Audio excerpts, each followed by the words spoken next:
1803 ईस्वी में John Dalton के द्वारा। इसके बाद ये जो आप आवर्त नियम देखते हैं, आवर्त सारणी, इसको प्रतिपादित किया डिमिट्री मेंडलीफ ने। इसके बाद भारी जल से संबंधित सिद्धांत का प्रतिपादन यूरी के द्वारा किया गया। प्रकाश का विद्युतीय प्रभाव या अल्बर्ट आइंस्टाइन के द्वारा इसका थ्योरी दिया गया था, सिद्धांत दिया गया था। इसके बाद रेडियो एक्टिविटी का सिद्धांत जो 1996 में प्रतिपादित हुआ हेनरी बैकुरल के द्वारा।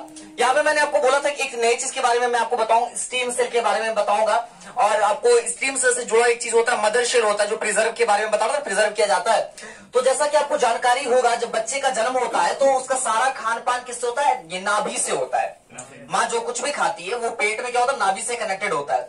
और जब बच्चे का जन्म होता है, चाहे वो ऑपरेशन से हो या नॉर्मल डिलीवरी हो, तो आप देखेंगे नाभि काटा जाता है, देखते हैं ना, नाभि होता है, ठीक है। तो वो नाभि बहुत ही महत्वपूर्ण होता है। उसको प्रिजर्व करके अगर रख लिया जाए, एक्चुअली उसका कॉस्ट बहुत होता है और उसको बहुत कम टेम्परेचर में जो है उसको प्रिजर्व करके रखा जाता है। उस नाभि में एक विशेषता ये होता है कि जैसे आपको पता होगा कि जब बच्चे का जन्म होता है, पेट में होता है, तो मूल रूप से इंटरकोर्स के बाद जब गर्भावस्था होता है और जब बच्चा गर्भाशय में आता है तो उसका शरीर का कोई अंग नहीं होता है, नहीं ना होता है। और सारे अंगों का जो निर्माण होता है, उसको जो भोजन वगैरह मिलता है, सब कुछ नाभि से, अंदर एक ब्लैडर टाइप का बन जाता है, ठीक है। और उसके अंदर विभिन्न प्रकार के अंगों का निर्माण उसी नाभि से होता है। यानी कि नाभि में बहुत बड़ा पावर है, समझ गए। तो अगर इस नाभि को प्रिजर्व करके रखा जाए और कालांतर में अगर मान लीजिए उसको किसी तरह का प्रॉब्लम हो जाए, कोई भी चीज का प्रॉब्लम हो जाए, उसका कोई पोर्शन इन्फेक्टेड हो जाए, कोई प्रॉब्लम हो जाए, तो उससे पुनः नया अंग का निर्माण भी संभव है, क्योंकि सारे अंगों का निर्माण उसी से हुआ है। लेकिन ये प्रोसेस बहुत ही खर्चीला हो जाता है, इस कारण से, समझ गए बात को, इस तरह से किया जाता है। तो इसके बाद इस थ्योरी का जानकारी वैज्ञानिकों के पास था। इसके बाद एक नया थ्योरी आता है, स्टीम सेल का थ्योरी आता है। ये स्टीम सेल क्या होता है? स्विट्जरलैंड में एक सेब पाया जाता है, खास किस्म का सेब पाया जाता है, ग्रीन एप्पल्स होता है और ब्लू कलर का ग्रेप्स पाया जाता है, ठीक है। तो दोनों के कॉम्बिनेशन से एक द्रव्य टाइप का चीज बनाया जाता है, जिसको हम लोग कहते हैं स्टीम सेल। बेसिकली बताते हैं क्यों उसी से बनाया जाता है। क्योंकि देखा गया ये जो एप्पल है, जब पेड़ से गिरा, सड़ गया, कुछ भाग बहुत दिन तक रहा, पड़ा रहा, सड़ गया।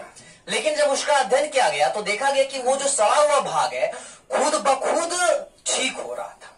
समझ रहे हैं कैसे? जैसे छिपकली लोग का नहीं कट जाता पूंछ, फिर आ जाता है, हाँ। तो देखा गया कि भाई ये अपने आप कैसे बन सकता है। तो पता चला कि इसके अंदर भी मदर सेल टाइप का एक चीज पाया जाता है, एक कंपोनेंट पाया जाता है, जो कि उसके खराब हुए भाग का जो सेल मर गया है उसको जीवित कर रहा है, जो पोर्शन खराब हो चुका है उसको पूर्ण रूप से वो फिर रिपेयर कर रहा है, ठीक है। और वो जो ग्रेप्स के बारे में बताया वो भी ऐसा ही काम करता है, ठीक है। तो इस दोनों के कॉम्बिनेशन से बनाया गया एक स्टीम सेल बनाया गया, समझ गए, जिसका की प्रयोग करके आप बहुत सारा इलाज कर सकते हैं। इसका सेवन करने से आपका वर्किंग स्टेमिना बढ़ सकता है, बहुत कुछ बढ़ सकता है। पोलोनियम, रेडियम तथा पोलोनियम रेडियो एक्टिव तत्वों की खोज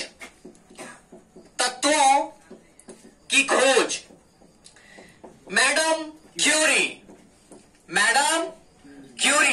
सवाल है आपका, रेडियम तथा पोलोनियम रेडियो एक्टिव तत्वों की खोज किसने की? आपका जवाब होगा मैडम क्यूरी, ठीक है। इसके बाद वायुदाब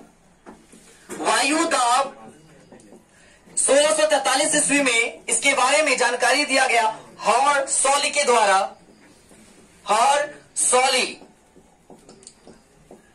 वायुदाब से संबंधित विभिन्न प्रकार के जो सिद्धांत थे, इसका प्रतिपादन 1643 ईस्वी में हॉर सॉली के द्वारा किया गया। Thank you for watching.